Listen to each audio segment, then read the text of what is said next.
Hello friends, welcome back to my channel. ఈరోజు మనం నేర్చుకునే రెసిపీ వచ్చేసి ఎగ్ ఫ్రైడ్ రైస్.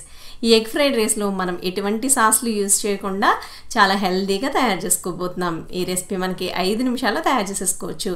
లంచ్ బాక్స్లో పెట్టాలన్నా, లేదంటే మనకి ఏదైనా మంచిగా స్పెషల్గా తినాలన్నా కూడా 5 మినిట్స్లో ఈ రెసిపీని తయారు చేసేసుకోవచ్చు. చాలా టేస్టీగా ఉంటుంది. మరి దీని తయారు విధానం ఎలాగో చూసేద్దాం. ఒక బౌల్ తీసుకొని అందులోకి 2 ఎగ్స్ తీసుకోవాలి. ఇప్పుడు ఈ ఎగ్స్ని బాగా బీట్ చేసుకొని పక్కన పెట్టుకోవాలి. ఇప్పుడు స్టవ్ పైన ప్యాన్ పెట్టుకుని అందులో 1 టేబుల్ స్పూన్ ఆయిల్ వేసుకొని ఆయిల్ ప్యాన్ అంతా కూడా స్ప్రెడ్ చేసుకోవాలి. పెద్ద మంట మీద పెట్టుకుని ఆయిల్ వేడిగా అయిన తర్వాత మనం బీట్ చేసుకుని పెట్టుకున్న ఎగ్ మిశ్రమాన్ని వేసుకుని కదపకుండా 1 నిమిషం పాటు అలాగే ఉంచి ఇప్పుడు మనం దీన్ని కలుపుకోవాలి.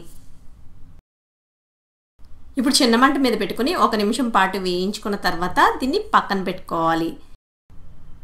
ఇప్పుడు స్టవ్ పైన కడాయి పెట్టుకొని 1 టేబుల్ స్పూన్ ఆయిల్ వేసుకొని ఆయిల్ వేడిగా అవనివ్వాలి. ఆయిల్ వేడిగా అయిన తర్వాత సన్నగా తరిగిన వెల్లుల్లి తరుగు 1 స్పూన్ వేసుకొని 30 సెకండ్ల పాటు ఐ ఫ్లేమ్లో వేయించుకోవాలి.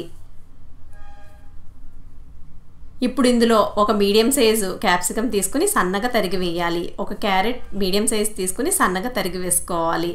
ఇప్పుడు హై ఫ్లేమ్లో పెట్టుకుని 2 నిమిషాల పాటు కదుపుతూ వేయించుకోవాలి.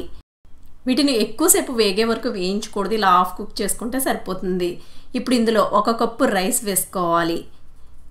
1 స్పూన్ ధనియాల పొడి, 1/2 స్పూన్ మిరియాల పొడి, రుచికి తగినంత ఉప్పు వేసుకుని హై ఫ్లేమ్లో పెట్టుకుని కదుపుతూ 2 నుంచి 3 నిమిషాల పాటు వేయించుకోవాలి. మనం రెగ్యులర్గా అన్నం వండుకుంటాం కదా సన్న బియ్యం, అదే బియ్యంతో నేను ఇక్కడ రైస్ తయారు చేసుకుని ఒక ప్లేట్లో పెట్టుకుని చల్లారబెట్టుకున్నాను. చల్లగా అయిన రైస్తోనే మనం ఫ్రైడ్ రైస్ చేసుకోవాలి. మనం ఆల్రెడీ వేయించి పెట్టుకున్న ఎగ్ మిశ్రమాన్ని వేసేసుకుని ఒకసారి కలుపుకొని gas flame ఆపేసుకోవాలి.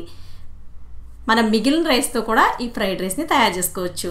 Egg fried rice చూడండి ఎంత పొడిగా ఉందో. ఇప్పుడు దీన్ని ఒక సర్వింగ్ ప్లేట్లోకి తీసేసుకుందాం.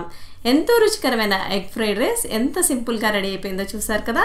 ఇందులో మనం ఎలాంటి సాస్లు కూడా యూజ్ చేయలేదు. ఫ్రెండ్స్, మా వీడియో మీకు నచ్చిందనే అనుకుంటున్నాను. నచ్చితే ఒక లైక్ ఇవ్వడం మర్చిపోకండి. మరిన్ని కొత్త వీడియోస్ కోసం ఛానల్ని సబ్స్క్రైబ్ చేసుకోండి.